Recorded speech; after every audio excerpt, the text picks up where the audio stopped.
Hello students, आज हम लोग जावा में इफ कंडीशन का क्वेश्चन पे हम लोग लास्ट टाइम सीखे कि कैसे हम लोग इफ कंडीशन का सिंटैक्स लिखते हैं। ठीक है, तो आज हम लोग इफ कंडीशन को अप्लाई करेंगे प्रोग्राम में। ठीक है, तो देखो क्वेश्चन है, फर्स्ट क्वेश्चन है, write a program to input a number and check whether the number is even और ऑड। ठीक है, तो इस क्वेश्चन को हम लोग कैसे बनाते हैं अब हम लोग देखेंगे। ठीक को देखो, करने के लिए सबसे पहले एक फर्स्ट क्वेश्चन है हमारा, write a program to input a number and check whether the number is even और ऑड।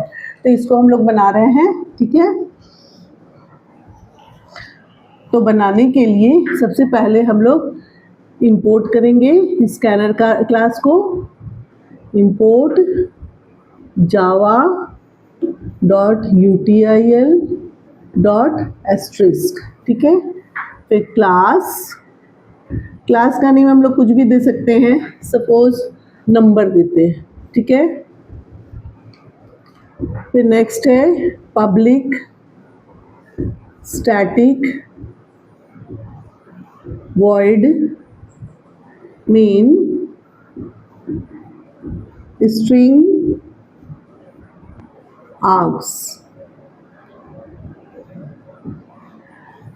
नेक्स्ट हम लोग स्कैनर क्लास का ऑब्जेक्ट बनाएंगे, scanner SC equal to new scanner, फिर सिस्टम डॉट IN। ठीक है, अब हम लोगों को सबसे पहले क्या करना है, नंबर इनपुट लेना है ना। तो हम लोग नंबर इनपुट ले रहे हैं, INT एक n नाम का वेरिएबल लिए। ठीक है, यहाँ पे अभी हम सेमीकोलन नहीं दे रहा है कि बाद में जो जो वेरिएबल का ज़रूरत होगा उस वेरिएबल को हम लोग पहले इसमें असाइन कर देंगे, उसके बाद फिर लास्ट में हम लोग सेमीकोलन दे देंगे। ठीक है, तो अभी हम लोग जस्ट एक वेरिएबल लिए n नाम का। अब n में इनपुट लेना है, तो पहले मैसेज दे देते हैं, system dot out dot print ln enter number. ठीक है, n is equal to SC dot next INT, number ले लिए। ठीक है, अब हमको चेक करना है, तो हम लोग पहले ये समझेंगे कि जैसे ये परसेंट साइन होता है, ठीक है, अरिथमेटिक ऑपरेटर में, तो ये क्या करता है, एक तो स्लैश होता है, एक परसेंट साइन होता है। तो परसेंट साइन का यूज़ क्या होता है, ये जो है रिमाइंडर निकालता है। जैसे मान लो हम लोग 5 को 2 से डिवाइड किए, ठीक है, तो 2 2 जा 4 हुआ और रिमाइंडर हमारा 1 हुआ। सपोज हम लोग लिखे m इज इक्वल टू और 5 डिवाइडेड बाई 2, तो अभी हमारा यहाँ पे कोशेंट निकल रहा है। अगर कोशेंट निकालेंगे तो इसका रिजल्ट क्या आएगा, 2, और अगर रिमाइंडर निकालेंगे m इज इक्वल टू 5 फिर परसेंट का साइन दिए 2, तो रिमाइंडर क्या हो जाएगा, 0 सॉरी 1, एक मिनट, रिमाइंडर हमारा यहाँ पे 1 हो जाएगा। अगर कोई भी नंबर 2 से पूरा डिविजिबल है, मतलब रिमाइंडर क्या होगा, 0 होगा। तो अगर रिमाइंडर 0 होगा तो हम लोगों को उसको प्रिंट क्या करना है कि वो इवन नंबर है। बस यही लॉजिक को हम लोगों को अप्लाई करना है। ठीक है, तो इसको अप्लाई करने के लिए यहाँ पे लिखेंगे इफ n, परसेंट का साइन दे रहा है क्योंकि हमको क्या निकालना है, रिमाइंडर निकालना है। तो परसेंट 2 इक्वल टू 0 की। ठीक है, तो अगर n 2 से पूरा डिविजिबल है तो यहाँ पे क्या लिखेंगे कि system dot out dot print ln even number. ठीक है, फिर else system dot out dot print ln odd number. ठीक है, जैसे कोई भी नंबर ले लेते हैं यहाँ पे, अभी यहाँ पे सेमीकोलन दे रहे हैं क्योंकि और भी वेरिएबल्स का ज़रूरत नहीं हुआ, ठीक है। तो अब हम लोग यहाँ पे n में कोई भी नंबर ले रहे हैं इनपुट, ठीक है। तो सपोज n का वैल्यू हम लोग एंट्री कर रहे हैं अभी 4, ठीक है। तो 4 को 2 से जब डिवाइड किए, 4 को जब 2 से डिवाइड किए, 2 2 ज़ा 4, तो रिमाइंडर क्या हो गया, 0 आ गया। तो कंडीशन मेरा मैच कर गया, इक्वल टू 0 आ गया। जब इक्वल टू 0 आया तो हमारा आउटपुट क्या आएगा, इवन नंबर। तो आउटपुट में आया हमारा इवन नंबर, ठीक है, समझ आया। अगर मान लो सपोज n का वैल्यू हम लोग एंट्री करते यहाँ पे कुछ और, सपोज n का वैल्यू हम लोग 7 एंट्री किए, ठीक है। तो हमारा क्या होगा रिजल्ट, अगर 7 एंट्री किए तो 7 को फिर 2 से डिवाइड किया तो रिमाइंडर हमारा 0 आएगा क्या, नहीं आएगा, क्योंकि 2 से अगर डिवाइड किए 2 3 ज़ा 6, तो रिमाइंडर हमारा 1 आ जा रहा है ना। तो ये इक्वल टू 0 नहीं हुआ, तो एल्स पार्ट में चला गया और प्रिंट कर दिया ऑड नंबर, ठीक है, क्लियर है यहाँ तक। अब हम लोग इसमें नेक्स्ट क्वेश्चन का ट्राई करेंगे। अगर हम लोगों को चेक करना है, ठीक है, क्वेश्चन है हमारा, सपोज क्वेश्चन है write a programme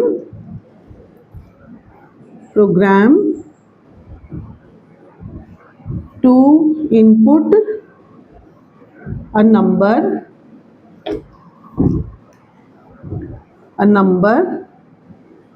and check whether the number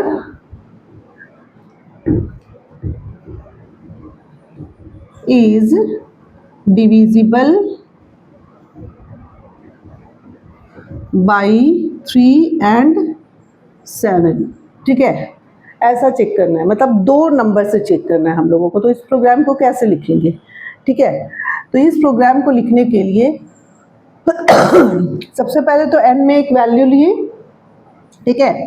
तो n में वैल्यू लिए, फिर इसको हमको 3 और 7 दोनों से चेक करना है।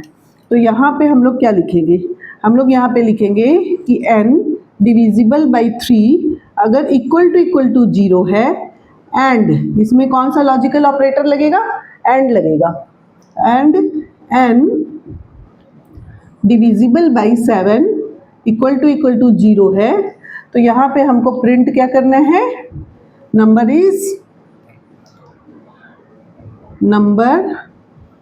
इज डिविजिबल बाई 3 and 7, ठीक है। और अगर ये डिविजिबल नहीं है तो हम लोगों को यहाँ लिखना है नॉट डिविजिबल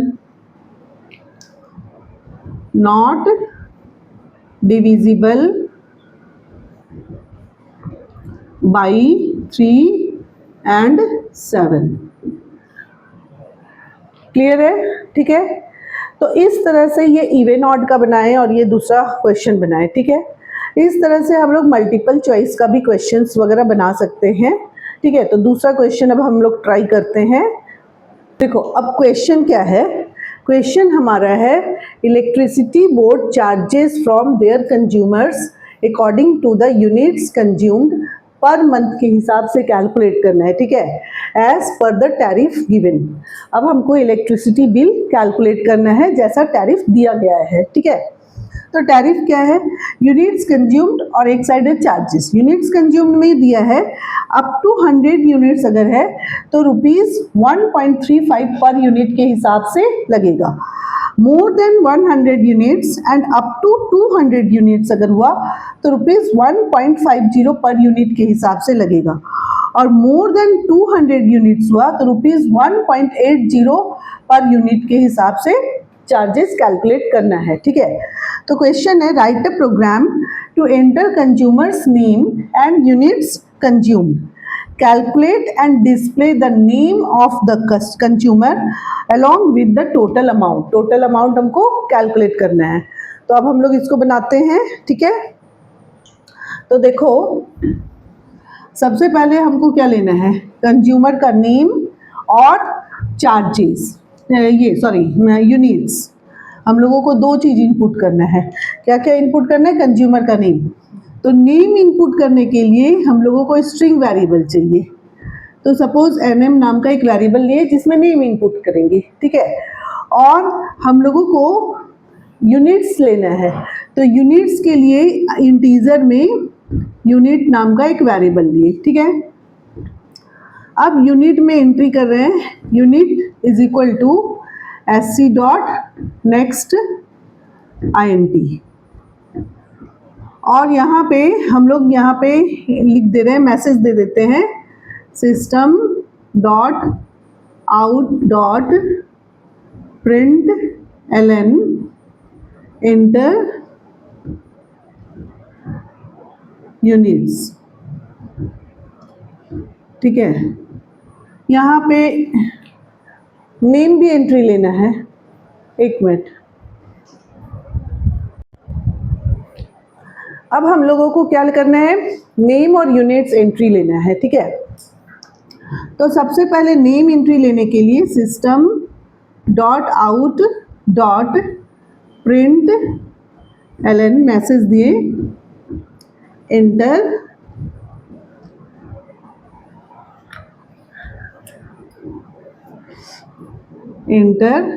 कंज्यूमर नेम, ठीक है। और इसके बाद हम लोगों को नेम इनपुट करने के लिए nm equal to sc dot next line लिखना है, नेक्स्ट लाइन, ठीक है। यूनिट एंट्री लेने के लिए फिर से नेक्स्ट मैसेज दिए system dot out dot print ln enter units consumed.